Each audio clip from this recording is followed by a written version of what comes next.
नमस्कार दोस्तों, मैं शिक्षा शास्त्री लालगढ़ शर्मा आचार्य। दोस्तों, जो कल वाला वीडियो था मैंने कबीर का सहयोग बताया था कि कैसे में जो है सहयोग किया जाता है, क्या उसका मूल तत्व क्या है। मित्रों, आज मैंने सोचा कि मैं गीता का जो है 5-6 श्लोक जो है उसकी मैं व्याख्या करूँगा। और हालांकि भाई गीता प्रारंभ करने से जो है पहले जो इसका जो है प्रवेशिका में जाना पड़ता है, पहले शुरुआत जांच किया जाता है, इसलिए मैं शुरुआत वहीं से करूँगा आज। और उसको आप ध्यान से सुनिए, क्योंकि बिना उसको उसका किए उसमें प्रवेश नहीं किया जाता है। और मैं जो है प्रारंभ करने के बाद जो है गीता से 6 श्लोक का मैं व्याख्या करूँगा अपने हिसाब से, अपने स्तर से। और आप जो है उसको सुनिए और जो गलतियाँ होंगी आप उसमें जो है हमको कमेंट करके बताइएगा। तो मित्रों, हम बिना विलंब किए जो है पहला हम पढ़ दे रहे हैं आपके सामने। ये गीता जो प्रवेशिका है, प्रवेश करने से पहले इसको पढ़ा जाता है कि इसका उल्लंघन न हो। तो मैं पढ़ रहा हूँ, ध्यान सुनिए। गीता सुगीता कर्तव्या किम मन्ये शास्त्र संग्रहे ता स्वयं या स्वयं पद्मनाभस्य मुख पद्माद्विज सुता है। मतलब इसका अर्थ ये हुआ कि गीता ही मात्र एक ऐसी चीज़ है जिसे गीता का मतलब मित्र होता है गाया जाने वाला। जो गाया जाता है उसको गीता कहा जाता है। तो कहना चाहते हैं वेदव्यास कि जो गीता है वही भली प्रकार जो है मनन करने और हृदय में उसको समाहित करने के लिए उपलब्ध, वो ही सही है, ऐसा वो कहते हैं। और ये हृदय में धारण करने योग्य है। और पद्मनाभ भगवान के श्रीमुख, मतलब भगवान के मतलब कृष्ण को भगवान कहा गया है कि उनके श्रीमुख से बात कही गई है। जो गीता है उनके मुख से बात कही है, इसलिए निश्चित वाणी है। ये वाणी बड़ा पवित्र वाणी है। आप इसको जो है अपने हृदय में धारण करिए। फिर अन्य, और कहने का मतलब कि अन्य, और ये किन साथ मतलब जब ये गीता इतना बढ़िया है, इतना अच्छा है, मानव मात्र का धर्म है, तो किसी अन्य पुस्तक को पढ़ने से क्या लाभ या क्या संग्रह करने से क्या लाभ। मित्रों, मैं बता दूं आपको, अब इसका मैं व्याख्या कर बताता हूं। तो मात्र गीता ये कैसी है, या स्वयं मतलब भगवान स्वयं के मुँह से ऐसा कहा गया है, तो फिर अन्य शास्त्रों के संग्रह करने की क्या आवश्यकता है, ऐसा जो है वेदव्यास कहते हैं। ये किताब मित्रों, ये जो धर्म इसको कहते हैं, धर्म ग्रंथ कहते हैं इसको, यथार्थ गीता मित्रों मैं यही पढ़ता हूँ। और मैं बता दूँ, हालांकि मैं गीता तो बचपन से मतलब हाई स्कूल इंटर में था तब से, लेकिन जब यथार्थ गीता, जब इनका नाम नहीं था, जो महाराज हैं अर्गान स्वामी, मित्रों मैं आपको बता दूँ, अर्गान स्वामी मेरे गुरु जी के साथ, मेरे गुरु जी उनके साथ रहे हैं काफ़ी समय तक। और मेरे गुरु का नाम है रमतास सिंह जी महाराज। और ये जो अब मैं सन 2010 में मेरे पास यथार्थ गीता आई थी, तो मैं पढ़ने के बाद एक मित्र था, उसको मैं दे दिया, यादव था, कहीं दे लो तुम पढ़ो इसको। और जानते हैं तो पढ़ने के बाद तुरंत ना वो बीडीसी बन गया है। मैं ये नहीं कह कि गीता का प्रभाव है, मैंने गीता इसलिए उसको दिया कि भैया पढ़ो तुम, मैंने पढ़ लिया, पढ़ो। ऐसी में बीजेक मेरे पास थी, मैंने पढ़ के किसी और को दे दिया कि भाई तुम पढ़ो, तुम्हारा कल्याण हो, और तुम पढ़ के किसी और को दे दो। इसका मूल उद्देश्य ही होता है, आप पढ़ें, आप किसी और को दे दें। तो जो इन्होंने, जिसने ये मुझे किताब दी है, जो महापुरुष हैं, अरे महापुरुष वो भैया हैं, ये किताब जो है, ये जो धर्म ग्रंथ है, ला के जो है, और मुझसे मैं दुकान में था तो मुझसे बात कर रहे थे, तो हमसे कहें आप बड़ा अच्छा बोलते हैं। तो उन्हें जाने कि मैं इतना पढ़ा लिखा हूँ, तो कहें कि आप मेरी बात मानेंगे, मैं आपको एक किताब दूंगा, आप लेंगे उसको, कभी लेने योग्य तो जरूर ले लेंगे आप, कि तुम आप यथार्थ गीता मुझसे लीजिए। तो हम उनसे कहें यथार्थ गीता हम बहुत पहले पढ़ चुके हैं, उसमें मंथन भी कर चुके हैं। लगभग मैं उनसे कहा कि मैं 5 साल उसको पढ़ा हूँ, और 3 साल मतलब 2 साल पढ़ा हूँ और 3 साल रिसर्च किया हूँ उस पर। तो कहें कि मेरे कहने से आप एक बात पढ़ लीजिए। वो उनके भक्त अर्गान स्वामी के, मैं अर्गान स्वामी जी हमारे का फोटो को दिखा देता हूँ। तो मैं कहूँगा आप हमारे जो मित्र हैं कि वो अगनानंद जी का जो फोटो आपको दिखाएं, अभी आ रहे हैं आपको दिखाएंगे। वो जो है दिखाओ भैया, इनको फोटो दिखाओ है, इसे बताओ इस सप्ताह में आए तो आप उनका जो है एक बार उनका दर्शन कर लीजिए, क्योंकि बहुत अच्छी व्याख्या इन्होंने की है गीता में। अब एक बार मैं चाहूँगा कि कैमरा से दिखाओ अगनानंद स्वामी को, आपको प्रणाम करते हुए दिखाओ। ये हैं अगनानंद स्वामी जो है तो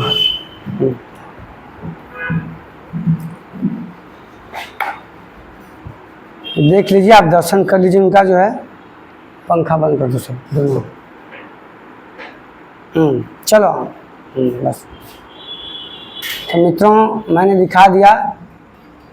इनके जो गुरु का नाम है आपको बता दे रहा हूँ। मेरा नाम शिक्षा शास्त्री राघव शर्मा आचार्य, और इनके जो गुरु का नाम है उनका नाम है परमानंद शर्मा। जो इनके गुरु है ना, इनके गुरु बहुत ज्ञानी थे। वो उनके गुरु जो है 3 जन्मों से यहाँ भटक रहे थे, तो स्वयं परमात्मा ने जो आके उनको, वो जो उनके सदगुरु कहें अभी तुम्हारा लास्ट है, इसके बाद जो है तुम। तो एक बार इन्होंने अपने गुरु से पूछा कि गुरु जी बताए, परमानंद शर्मा नाम उनका है, तो कहें कि गुरु जी हमें बताइए कि क्या भगवान से बात होती है? कहते हाँ हो, ऐसे भोजपुरी बोलते थे, हाँ हो, परमात्मा से क्यों नहीं बात होगी आपकी? हाँ जरूर बात तो हुई परमात्मा से। तब इनको मैं तब से इनको जानता हूँ, जब मैं कक्षा 11-12 में पढ़ता, मुझे याद है, तब ये युवा हुआ करते थे। युवा का मतलब इसे, ये जो बाल दाढ़ी का आप देखें पका हुआ फोटो में, तब जब मैं देखा था तब इनके बाल दाढ़ी पके नहीं थे। अरे मैं आपको बात बताऊँ, सन 2 की बात बता रहा हूँ, मतलब 22 वर्ष पहले की बात बता रहा हूँ। तब ये उनके गुरु जी के पास से रहते थे, साधना करते थे। तब इतना ये चर्चा में नहीं थे, ये तो यथार्थ गीता जब आई तब, और इसकी व्याख्या उन्होंने की है। तो मैंने कह के आपको बता दिया। और दूसरा मैं पढ़ देता हूँ, एकम शास्त्रम देवकी पुत्रम, एकम शास्त्रम देवकी पुत्र गीतम। मित्र मेरे पास चश्मा मेरा खराब है, लगाता नहीं हूँ, थोड़ा दिक्कत होता है। तो एको देव देवकी पुत्र एवं, और एको मंत्रस्य नमाम यानी कर्माप्यंकम तस्य देव से सेवा। ऐसा कह रहे हैं, इन्होंने जो व्याख्या की है वो कह रहे हैं कि संसार में एक ही शास्त्र है, और वो शास्त्र क्या है? देवकी पुत्र गीतम अर्थात कृष्ण।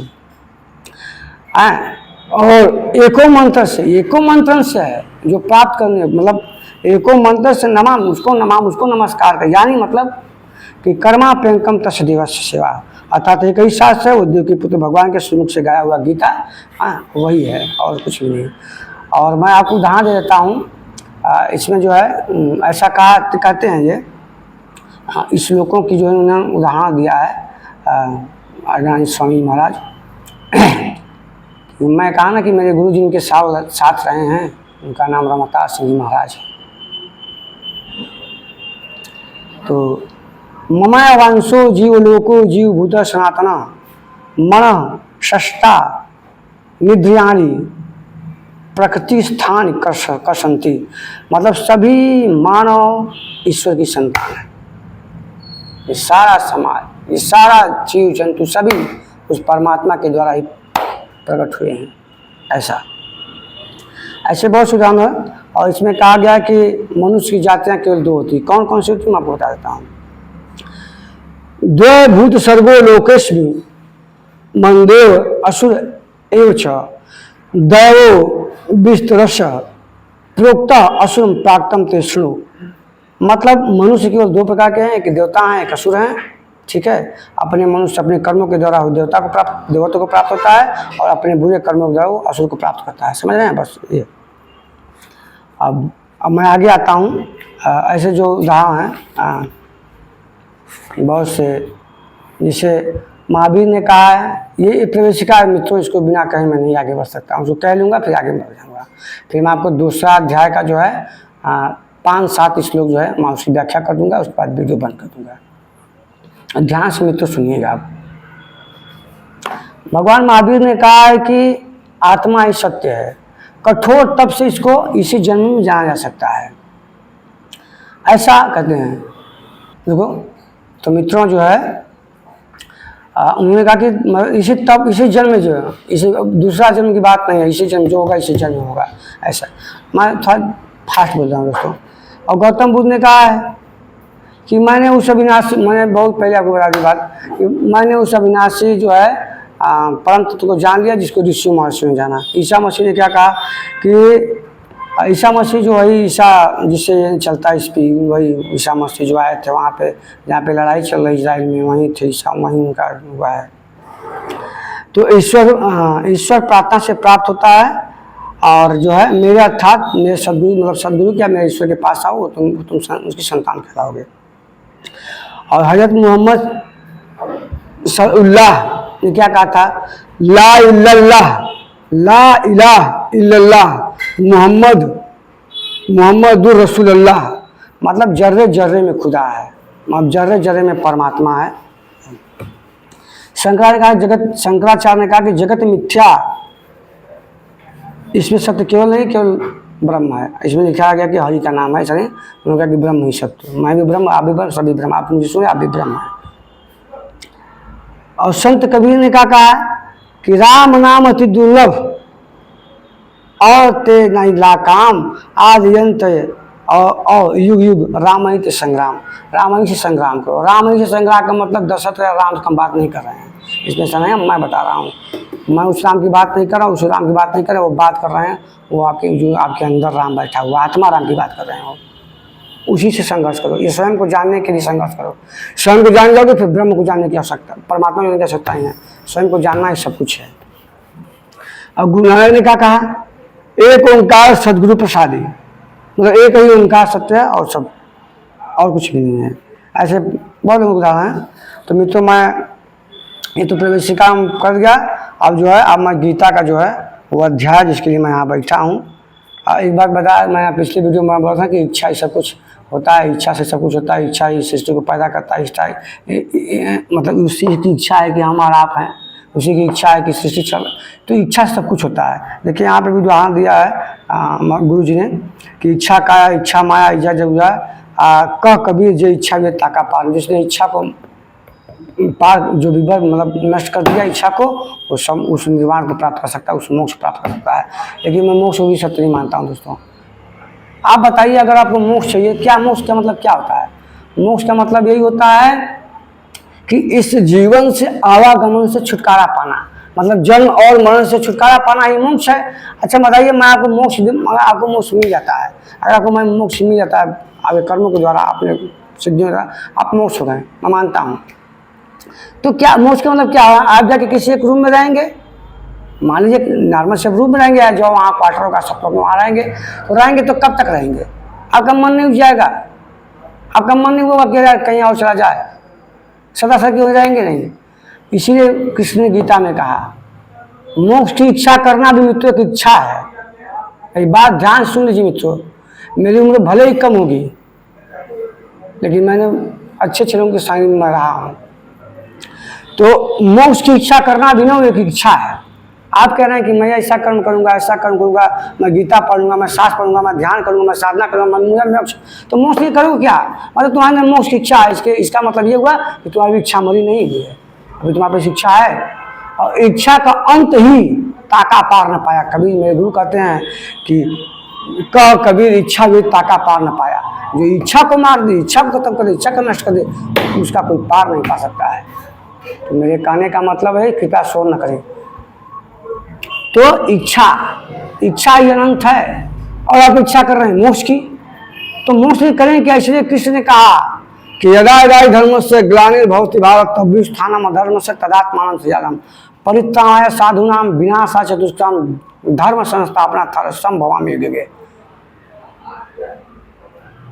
कि जब जब धर्म की हानि होगी तब तक मैं अपने आप को स्वयं को प्रकट करूंगा।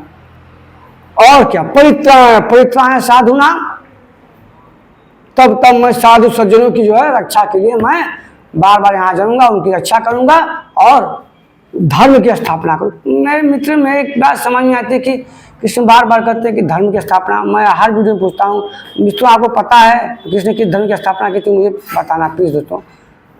तो वो कहते हैं कि धर्म की स्थापना करने के लिए मैं बार बार यहाँ आऊँगा। तो इसका मतलब कि इच्छा नहीं कर रहे, मेरी बात ध्यान सुनिए, वो इच्छा नहीं कर रहे कि मुझे मोक्ष चाहिए, मतलब इतना कुछ करने के बाद वो जानते थे कि ये इच्छा है, अगर इच्छा करता तो इसका मतलब मेरे अंदर इच्छा है, इसलिए उनको कहना पड़ रहा है कि मैं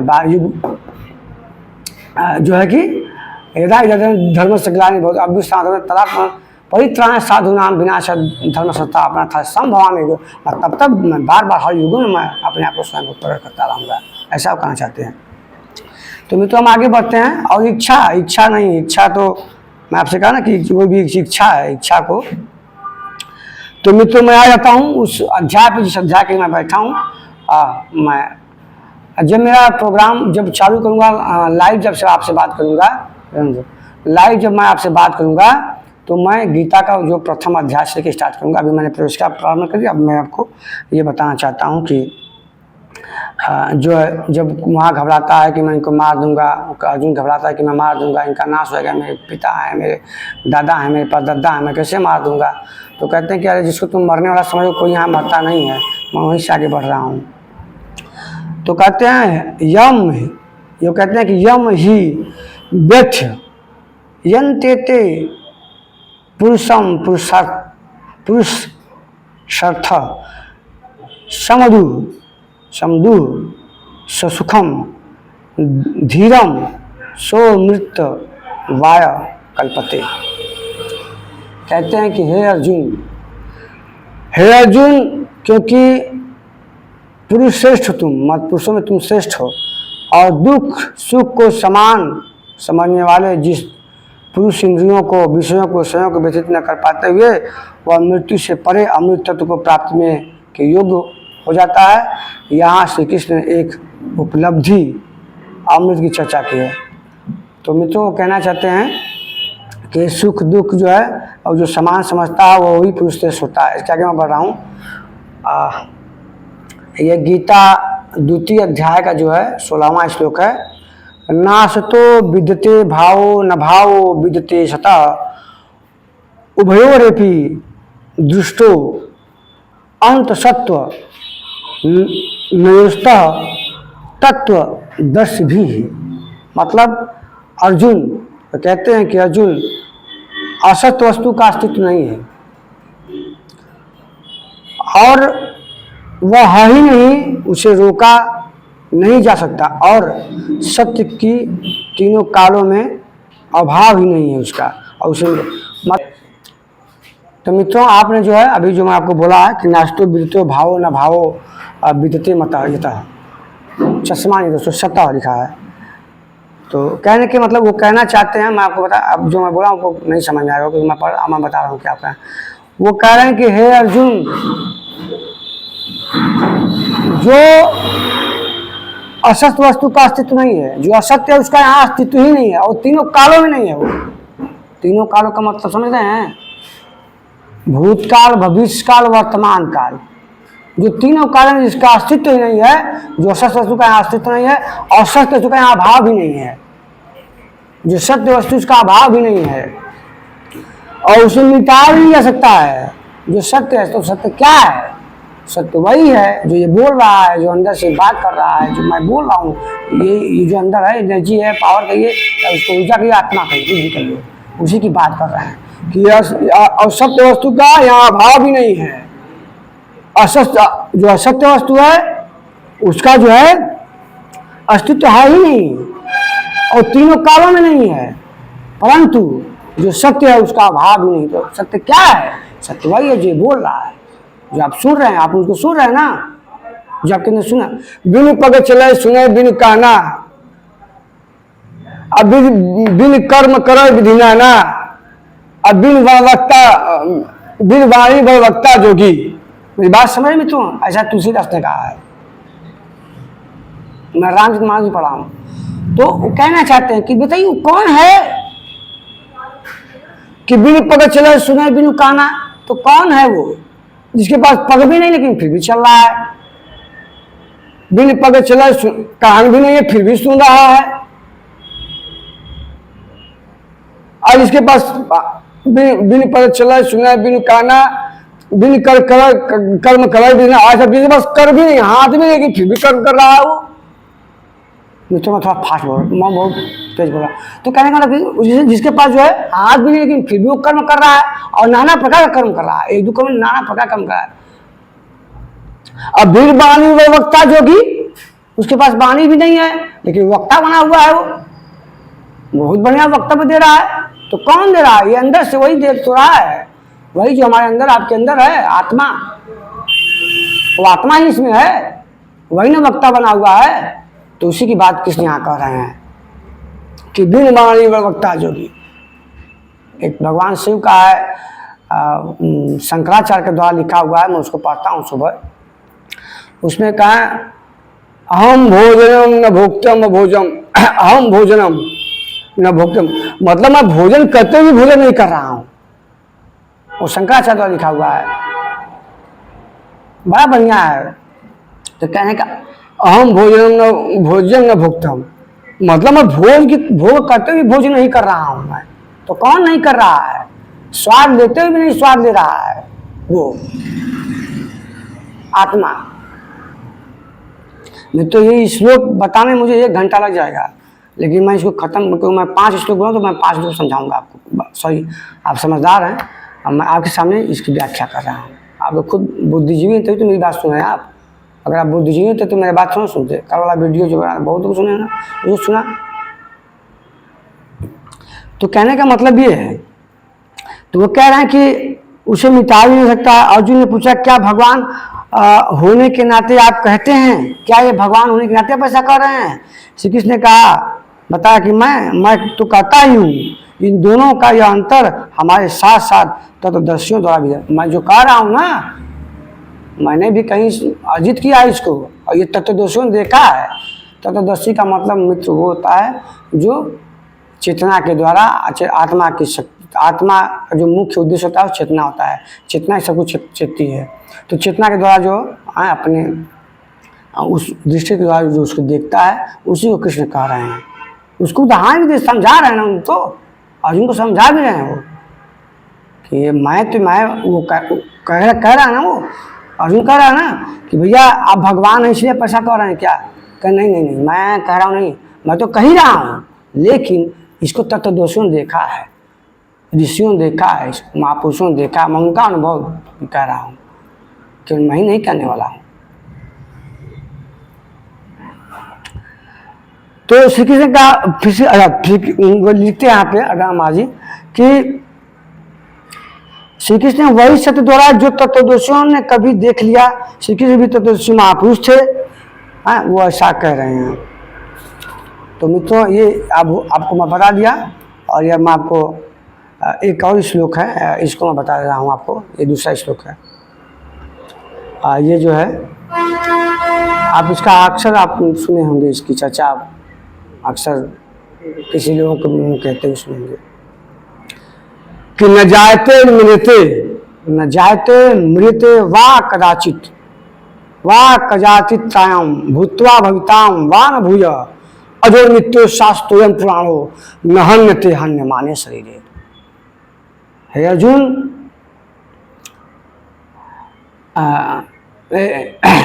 यह आत्मा किसी काल में न तो जन्मता है और न मरता है, न मृते वाह कदाचित भूतान न भविष्य में न वर्तमान में कभी जन्म। ये तो शाश्वत है, ये निरंतर चलता रहता है। अब ये तुम्हारा शरीर है, इसको छोड़ेगा कहीं और चला जाएगा, किसी और जीव में प्रवेश कर जाएगा। वो ये नित्य है, यह जन्मा है, ये शाश्वत है और पुरातन है। शरीर के नाश होने पर भी इसका नाश नहीं होता है। नहीं तो आप भी अनुभव करिएगा, हमारे शरीर है, आपका शरीर, हम सुन रहे हैं, हम बोल रहे हैं, आप सुन रहे हैं, तो सोचिए ये क्या है कि ये अभी है तो सब मेरा, आप लोग बात करते हैं, मुझसे पूछते हैं, सब कुछ करते हैं, और यही जब अंदर जो मैं बोल रहा हूँ अगर ना हो तो इसको मनुष्य क्या करता है, उसको जला देगा, फूंक देगा, गाड़ देगा, अंदर कहीं ताबूत में कर देगा, कर देगा ना इसे। तो कहने का मतलब मित्रों यही है,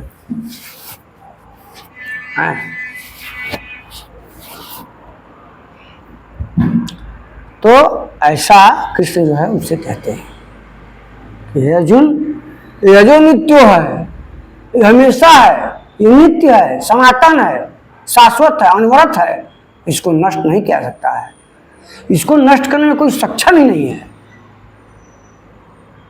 ये चिंत्य है, हमेशा रहता है।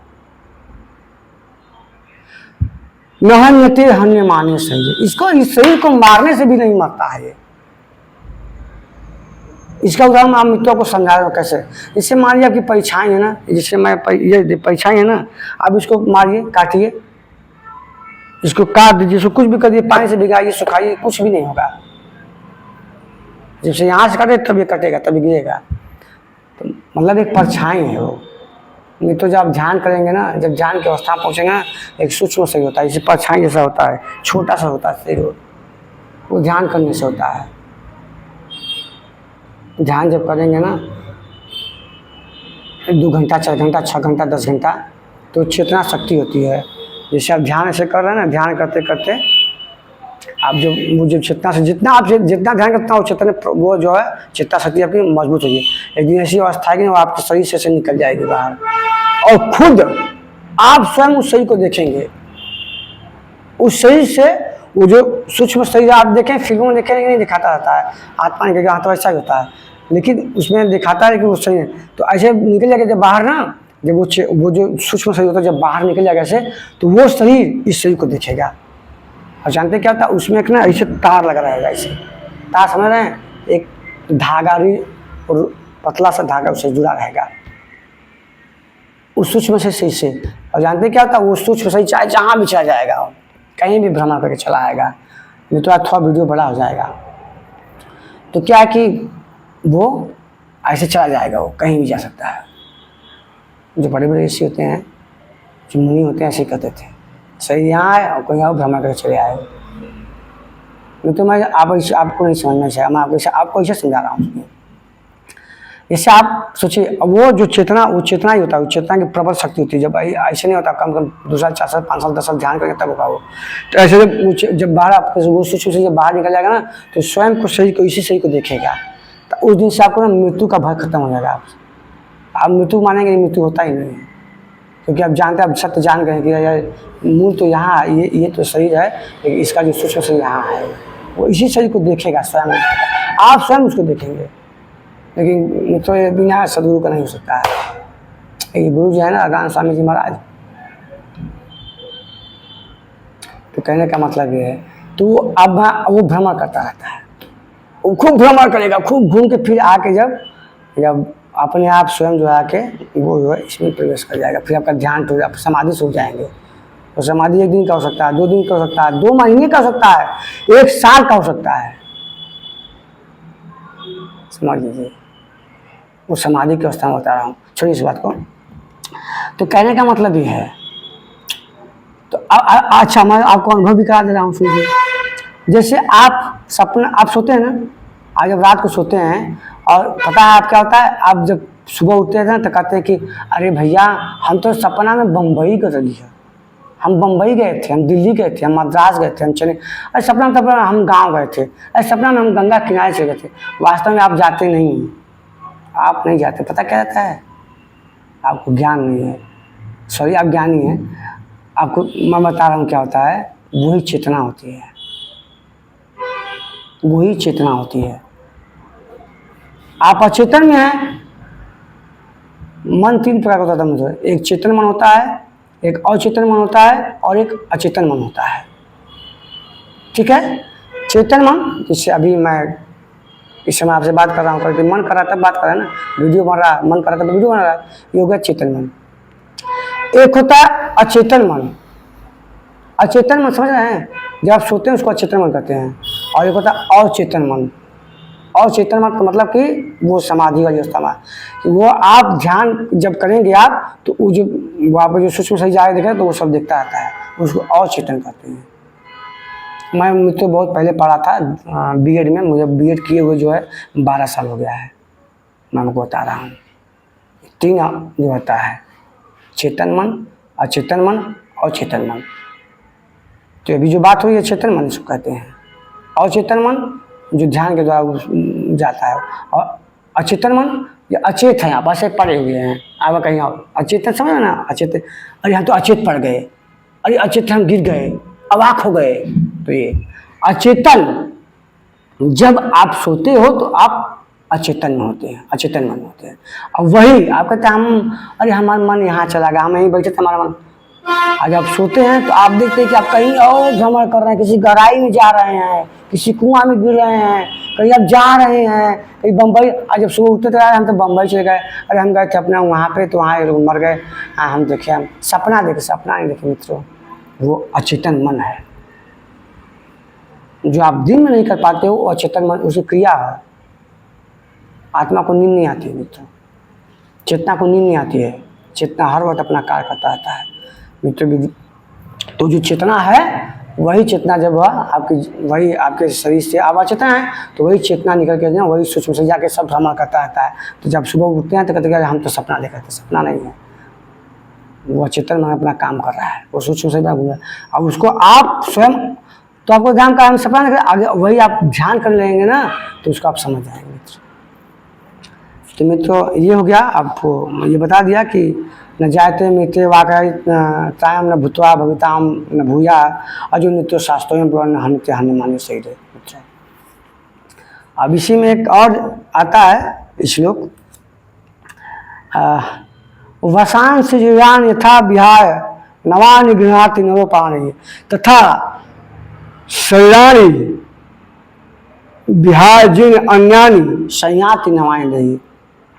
कहते हैं कृष्ण के हे अर्जुन, जैसे मनुष्य जीर्णानि मांस जीर्ण जीर्ण पुराने वस्त्रों को त्याग कर नए वस्त्र धारण करता है। जैसे आपने मुझे कल देखा तो मैं कोट पहना था, आज मैं टी शर्ट पहनी हूँ, कल कोई और कपड़ा पहन के वीडियो बनाऊंगा।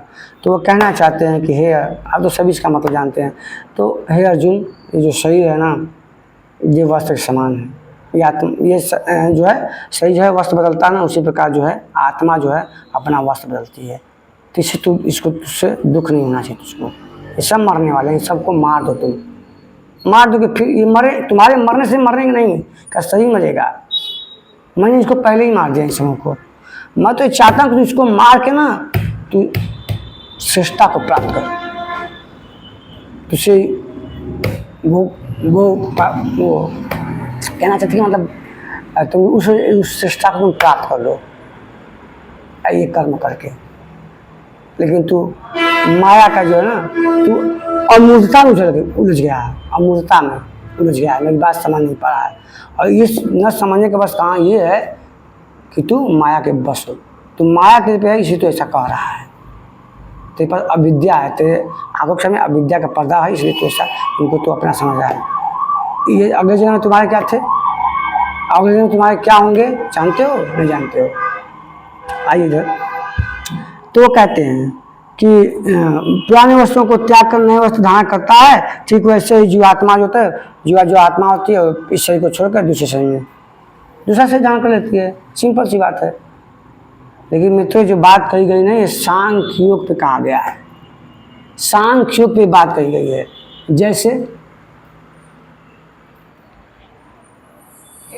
जैसे मान लीजिए मैं उदाहरण दे रहा हूँ, सांख्य का मतलब जानते क्या होता है? सांख्य का मतलब होता है ना, इसके प्रति इसके काम हो, जैसे दिन है तो रात होगा ही, सुबह तो शाम होगा ही। तो एक आधार में कृष्ण ने बनाया, कृष्ण सांख्य भी पढ़ते, और सांख्य के प्रवक्ता कौन है पता है आपको? कपिल मुनि है। वही कपिल मुनि जिसने 10,000 सगर पुत्रों को जो है राम के भागीरथ के 60,000 पुत्रों को श्राप दे दिए थे। मैं उसी कपिल मुनि की बात कर रहा हूँ। सगर के राम के वंशों में जो है 60,000 उनके पुत्रों को ना वो श्राप दे दिए थे, उनका जो है जीर्णोद्धार नहीं हुआ। तब भागीरथ आते हैं तो तपस्या करते हैं। ये सब कहानियाँ मित्रों मैं ऐसे उदाहरण के कर रहा हूँ, मैं वो नहीं करता हूँ, समझा ना। तो वो जो है आते हैं भागीरथ तो तपस्या करते, तो अपने उनका पुण्य जीवात्मा उनको पहुँचाते हैं जहाँ उनको जानता है, स्वर्ग में चाहे सत्यों में जहाँ जाना होता है, समझ आया ना। वही कपिल मुनि जो है सांख्य कहा गया है, और इसी के आधार पे कृष्ण जो है इसका आधार बना के जो है इस गीता में इसको डाला है। उन्होंने ऐसा कहा है कृष्ण, और वो कहते हैं मैं नहीं कर रहा हूँ। अब मुझे वो मत कहिए कि मैं ऐसा कर रहा हूँ, मैं कर रहा हूँ, कृष्ण ने ऐसा। देखिए आदमी कहीं से पढ़ता लिखता है तभी ज्ञान होता है, कोई पैदा होता है कोई ज्ञान ही नहीं होता है। पढ़ता है किताब पढ़ेगा, धन पूछा, स्वयं का अध्ययन करेगा, अनुभव करेगा, अनुभव से भी तो ज्ञान मिलता है ना। तो कृष्ण भी बहुत से अध्ययन किए थे, कृष्ण बहुत अध्ययन किए थे, तो सांख्य का भी अध्ययन किए थे, वो स्वयं चेतना का भी अध्ययन किए थे, वो योग भी किए थे, तब ना बोल रहे थे से। तो कहते ना कि मैं सिद्धों में कपिल हूँ, देवर्षियों में नारद हूँ, जिसमें प्रकाश है वो मेरा ही प्रकाश है, जो चंद्रमा में प्रकाश है वो मेरा प्रकाश है। लेकिन मैं तो बता दूँ, चंद्रमा में कोई प्रकाश नहीं होता है, चंद्रमा के पास अपना कोई प्रकाश नहीं होता है। चंद्रमा कोई सूर्य के प्रकाश से प्रकाशित होता है। मैं सेनापतियों में कार्तिकेय हूँ, रावतों में मैं वो हूँ, मैं ये हूँ, ऐसा कहते हैं। तो कृष्ण कहते हैं ना, कृष्ण कहते हैं कि हाँ मैं ये हूँ, तो मैं ये हूँ नहीं मतलब कृष्ण नहीं कर रहे हैं, वो कह रहे हैं आत्मा के लिए कर रहे हैं। मैं आपको ये बात बाद में बताऊंगा आपको। वो कहते हैं ना कि जब अर्जुन पूछता कि हे आप कौन से, मैं बताएंगे आप कौन हैं, आप मुझे बता दीजिए। ये बड़े हुए आपके इतने बड़े शरीर हैं, आपके हजारों जो है हाथ हैं, हजारों मुख हैं, मैं देख रहा हूँ तब से आदमी जा रहे हैं अंदर से।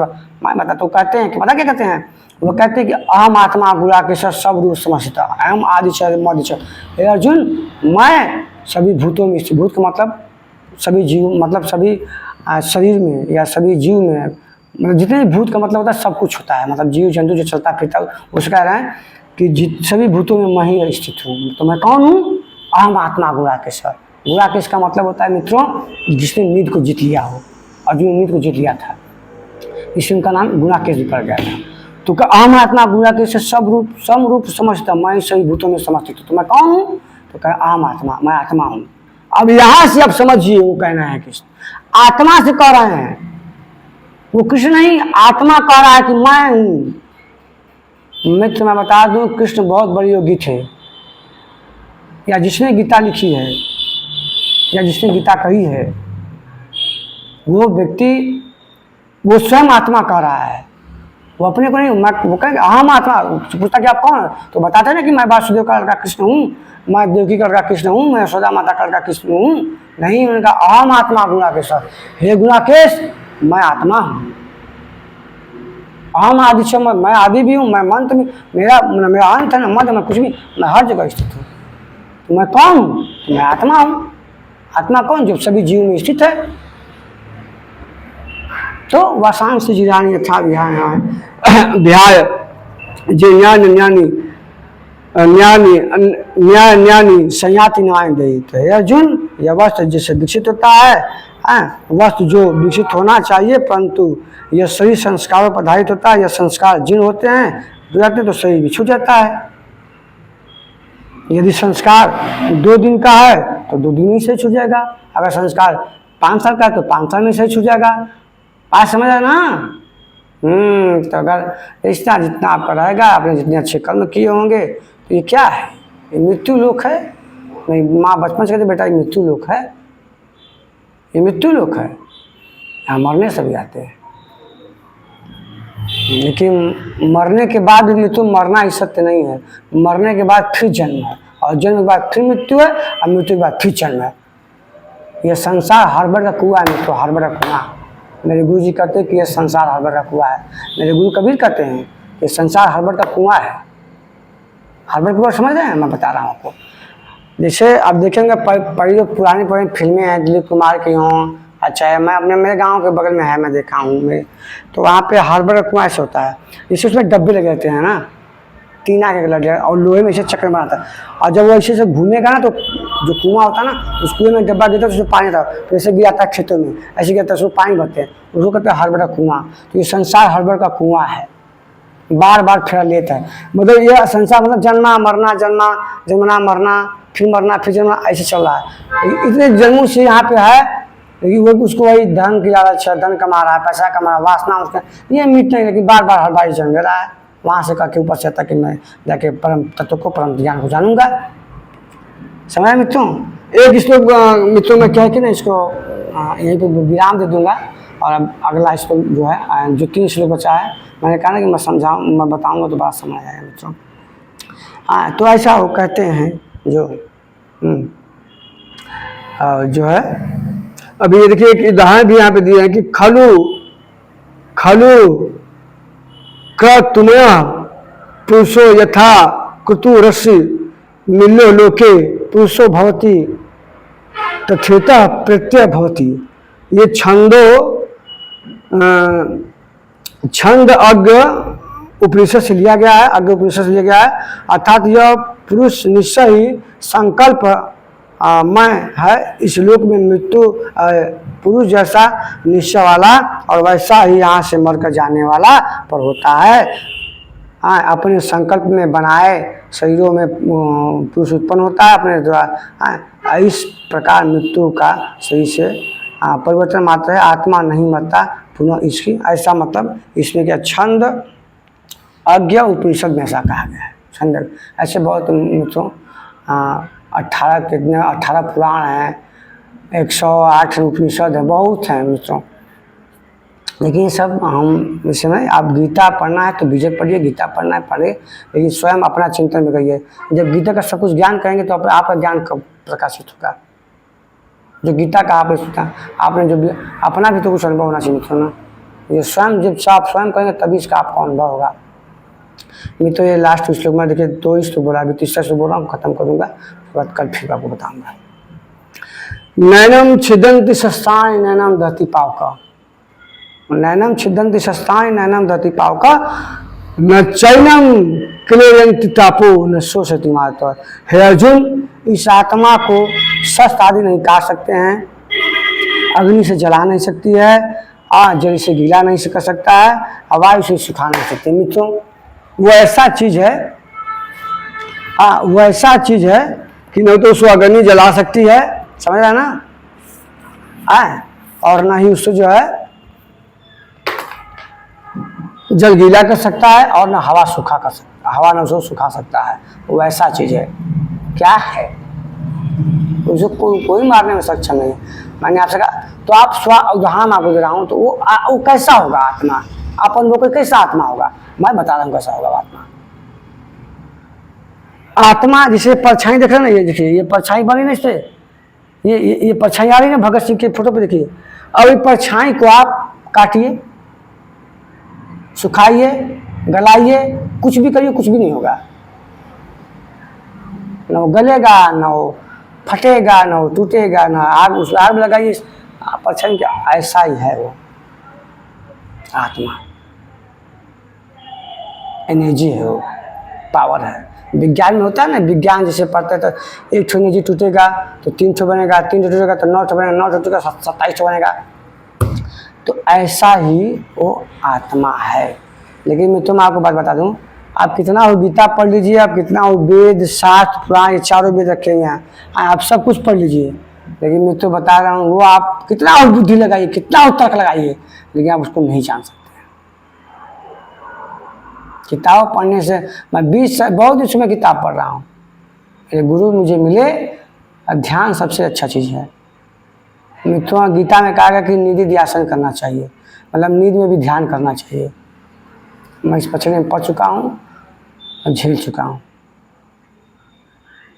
मैं तो बिना गुरु का संभव नहीं है।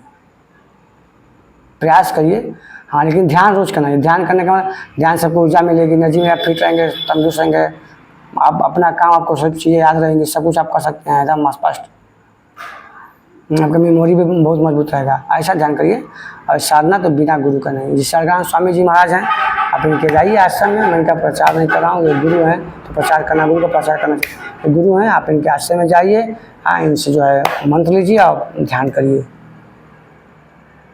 मैं बता दूं, इस अभी मेरे जानने भर में इस जो है पूरे भारतवर्ष में, मैं आपको ऐसे बहुत सी ऋषि महात्मा, मैं नहीं कर रहा हूँ, मैं किसी ऋषि महात्मा पे जो इसमें है उनको, लेकिन मैं बता रहा हूँ इस समय ये छत्तीसगढ़ में आप इनके यहाँ जाइए। मैं बड़ा मन मेरा मित्र करता है जाने के लिए, क्या करें हम, लेकिन इधर परीक्षा उधर परीक्षा, ये सब चीज़ें पढ़ के ना, ये सब चीज़ें में मैं तो, हाँ, तो मैं बताना कि मैं पढ़ के और बताना कि एक हमको दिए थे किताब जो है ना, ये तस्वीर जो है एक बहुत एडिशनल एसपी मैं बता दूँ आपको, बताना कि वो गीता उन्होंने मुझे दिया है और ये फोटो भी उन्होंने मुझे दिया है। एडिशनल एसपी प्रमोद सिंह यादव नाम उनका है। और जब मुझे वो देने आए ना यहाँ पे गीता ना, तो उनके साथ जो सुरक्षा होते हैं ना, पुलिस में 2-3 थे, हमको देख रहे थे कि इतने छोटा सा बच्चा को ये दे रहे हैं गीता, क्या बात है सर। और दोनों स्टैंड में लिए थे वो, समझ रहे हैं, उन्होंने गीता हमको दी है। वो मुझसे बहुत बड़े हैं, लेकिन आते हैं मुझे प्रणाम करते हैं। मैं ये नहीं कह रहा कि मैं बहुत श्रेष्ठ व्यक्ति हूँ, बड़ा ज्ञानवान हूँ। मित्रों, मेरे पिता के तुल्य लोग आते हैं मुझे नमस्कार प्रणाम करते हैं। मैं नहीं कह रहा हूँ कि मैं बड़ा ज्ञानी हूँ, लेकिन अपनी कर्मों से ही मनुष्य पूजा आता है। गीता एक ऐसा चीज़, आप उसको पढ़ेंगे और जो गीता के बाद टिप्पणियाँ करते हैं ना, वीडियो बना के ना, पहले गीता पढ़ने से बाद वीडियो बनाए गीता पे काफी दो श्लोक है, मैं मानता हूँ विवाद है उसमें, लेकिन डाला किसी चालाक पंडितों ने डाला है, कोई ब्राह्मण नहीं डाला है, चालाक लोग डाल दिए उसमें। मैं किसी ब्राह्मण को नहीं कह रहा हूँ, कहने का मतलब गीता पढ़िए। लोग कहते हैं कि ब्राह्मणी व्यवस्था की गीता, ऐसा कुछ नहीं है। ये ब्राह्मणी व्यवस्था स्थापित करने की गीता है। आप गीता पढ़े हैं, वीडियो बना बोलते रहते हैं आप गीता पढ़े हैं। मध्य हम किसी भी, हम इसको पढ़ के जीते हैं, हम तो बीजे पढ़ के जीते हैं, उसमें हम आदर्श में चलते हैं। और आप कहें किसी ब्राह्मणों को स्थापित करने के लिए, फिर उसको पढ़िए ब्राह्मण का मतलब क्या होता है, ब्राह्मण किसको कहा जाता है। मैं ब्राह्मण नहीं हूँ दोस्तों, कहने का मतलब ये है। तो एडिशनल एसपी हैं वो हमें ये बुक दिए, और जब मैं उनके सामने गीता बोलना, जानते क्या कि वो मुझे नमस्कार करें। तो आप उसे जानते नहीं सर, आप देखिए मैं आपका मर्यादा रखा हूँ, आपने दिया। मैं भी गीता से बड़ा प्रेम करता हूँ, पढ़ता हूँ काफ़ी देर से। बहुत अच्छे इंसान हैं, एडिशनल एसपी हैं वो, और उन्होंने फ़ोटो ये हमको दी। तो दोस्तों, अब बात को हम यहीं समाप्त करते हैं, और मैं आपसे प्रार्थना करता हूँ, निवेदन करता हूँ, आप मेरा वीडियो देखते हैं। कल जितने लोगों ने मेरा वीडियो देखा, बहुत लोगों ने देखा, काफ़ी लोगों ने देखा, और एक दिन इतना व्यूज मुझे कभी नहीं आया। अब तक मैं जितना वीडियो बनाया था, एक दिन उतना व्यूज नहीं जितना आज व्यूज आया कल वाले वीडियो से, जो मैं गीता कबीर पे जो सहयोग बनाया हूँ। समझ रहे हैं ना, 5-10 गुना व्यूज आया है, उसको 2 लोगों ने देखा। मैं बहुत खुशी होती है दोस्तों।